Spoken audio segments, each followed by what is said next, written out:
My gyatt goals vision board is essentially 22 goals that I wanted to see if I could accomplish by the end of 2025, and it's crazy to think that we're halfway through 2025 now by being in July.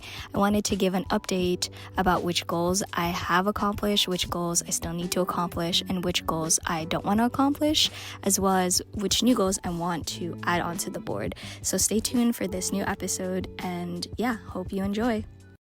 The way I am about to physically melt from how hot it is in my room, one, and from how much I'm sweating because I keep having to restart the intro of this video because one, it is my first official YouTube video by myself, and two, it is my first solo episode that I'm recording by myself because the last time I did that was fall of 2024, October, I want to say, because it was Long's birthday and his volleyball thing. But yeah, that feels like a lifetime ago. And what better way to start off my first official YouTube video, like my debut episode, I would say, than talking about my gyatt goals vision board. I'm essentially doing like a mid-year recap, mid-year review of what goals I still need to work on, what goals I have been successful in accomplishing, what goals have been unexpectedly satisfying for me. I don't know how else to word it, in that there were some things that had happened to me that, not in a bad way, but just like it was kind of like a happy, nice accident. And yeah, so we're gonna jump right into it. I have my trusty Kuromi notepad that Irene, shout out Irene, she gave me this little cute notepad, and I'm just gonna go through all of the different successful goals, in progress goals, unexpected goals, and whatnot. And then at the end, I'll talk about life updates. But if you're new here, hi, hello, Mabuhay. My name is Krista Hudos. I've been podcasting, formerly known as What's on Krista's Mind podcast. Oh my god, that's been such a long time ago already. But now we're called Krista's Curiosity because I be a curious bee, and you know, I say the most unhinged things, wild things. My friends can attest to it. They can confirm that and everything. But yeah, I'm just going to start to read the successes of 2025 so far. But one, I finally created a savings account in a certificate deposit format, and I feel like this year I really want to be more intentional with how I spend my money, with how I earn my money, and with how I grow my money. I'm not no financial guru, and I'm definitely still learning how to deal with finances. I'm not a business major. If anything, I will always be an English creative writing major. But yeah, that was something I was proud of this year. And another thing too is that I've switched up my aesthetic this year and I wanted to do a new style, such as like long skirt with like layering sweaters, or like just wearing long skirts in general, because I'm like really short. I'm not even above like 5 feet. And sometimes I get really insecure about wearing longer things that make me look shorter than I am. But I don't know, I slay in long skirts and everything, and I'll probably put some pictures around here for how I look in my fits. But I've been really trying to explore out of my comfort zone, out of my style. So that is another checkbox. I've been sticking to daily journaling too, writing one positive thing a day, because I can easily like spiral and think negative thoughts, but I'm trying to do less of that in 2025. At Seattle Center, I took on more project management tasks, and I also got to do like a coffee meets mentor thing. So I networked with a lot of like arts leaders. Arts leaders in the community arts leaders. Sorry, that's what I meant to say. And yeah, there's just a lot of cool things happening in Seattle right now that I want to be part of, but I can't do that unless I know the history of where all of this like social activism comes in play into like the Seattle art scene again. I attended more local pop-ups and I started to watch more movies in theaters again to get that cinematic feel. Yeah, I feel like, how can I create media if I don't consume enough of it in its original format. And yeah, it's nice to stream things, but it's also better to get that real life experience in a theater with all like the systems and like the systems in place that are supposed to make it feel like a movie. And also like who doesn't like reclining seats too.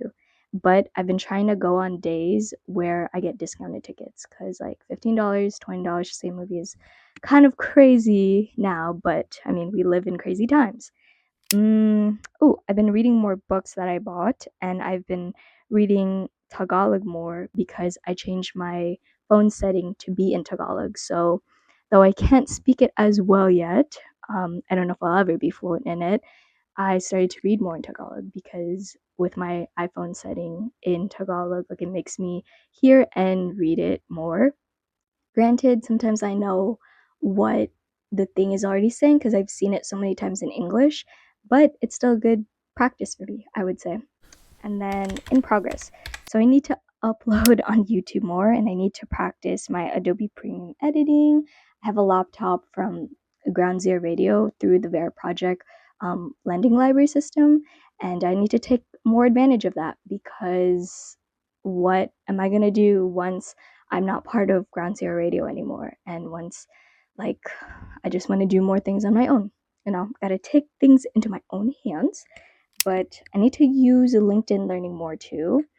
And I need to meditate and de stress, go on more walks. Okay, funny story. I actually went to go get my palm reading, my psychic reading done by a psychic with Lonnie. Lonnie's a friend of mine, and we went to Fremont.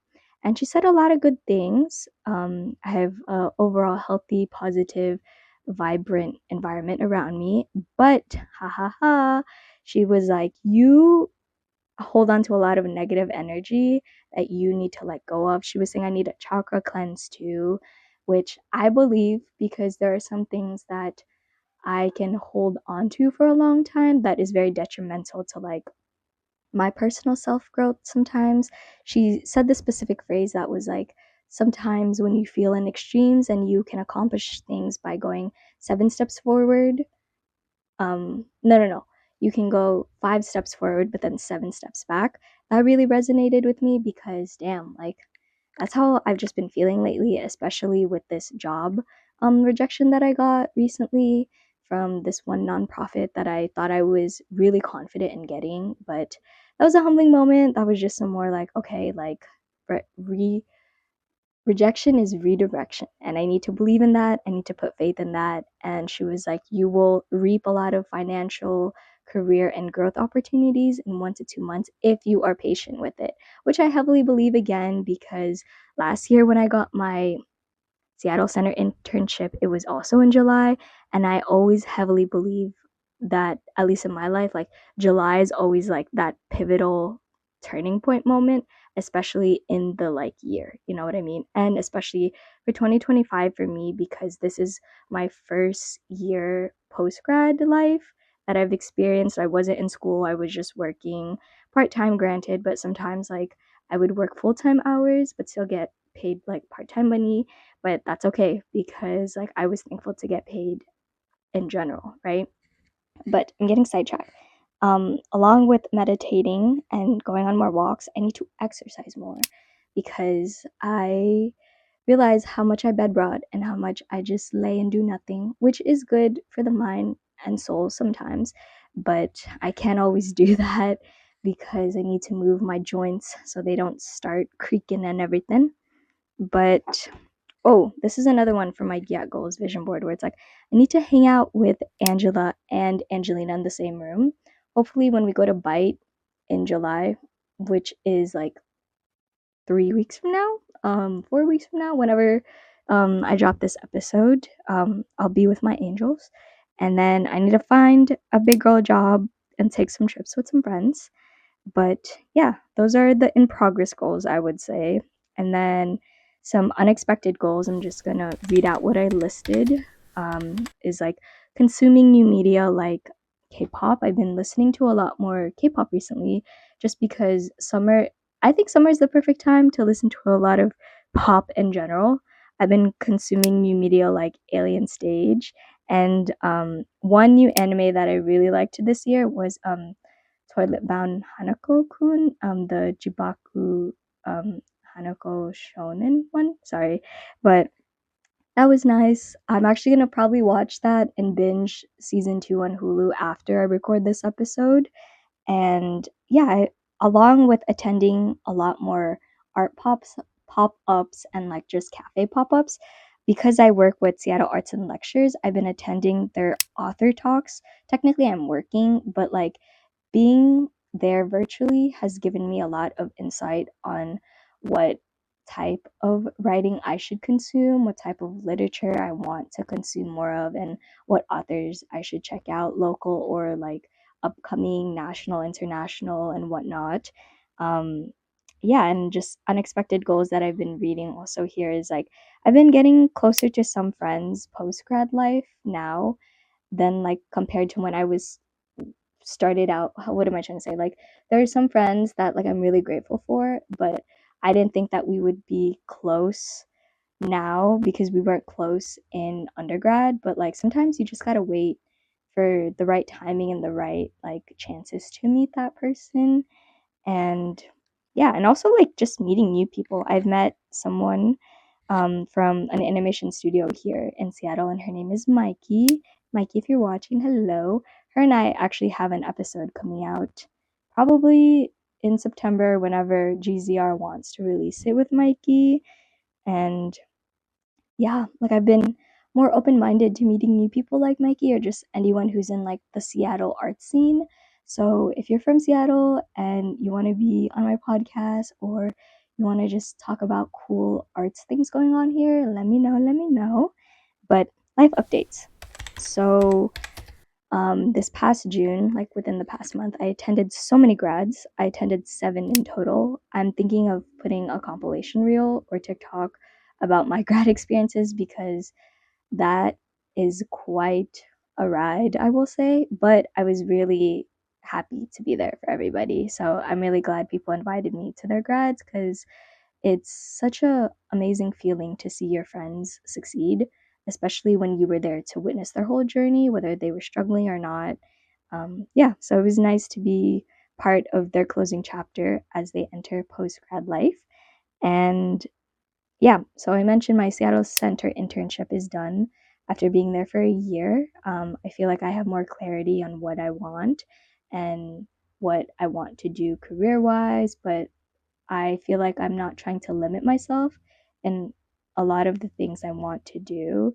And I have a hope that everything will just work out fine, which is kind of the opposite mindset of what I probably had 6 months ago when I thought my internship was ending. Because originally I was supposed to end in December, but then they extended me until this past June. And I think now, as I'm job hunting into July. I want to do more fun things again and get back into my hobbies, like talking to you guys or just recording and podcasting. And even though it's not perfect, like it's just documentation for my personal self and hang out with my friends more. Again, take more trips because we're only in our 20s once. And I know 20s, early 20s is still so young, but like, I don't know. Like, I just feel like the world is going 2 times speed. The world is always going faster than it was yesterday. So I don't know. I don't know. But I think I will leave it at that. But thank you so much for making it to the end of the video. If you did, I yapped and I yapped and I yapped. I really wanted to keep it under 15 minutes, and I think I hit about 14, 15 minutes. But I think more vlogs should be coming up with the girlies.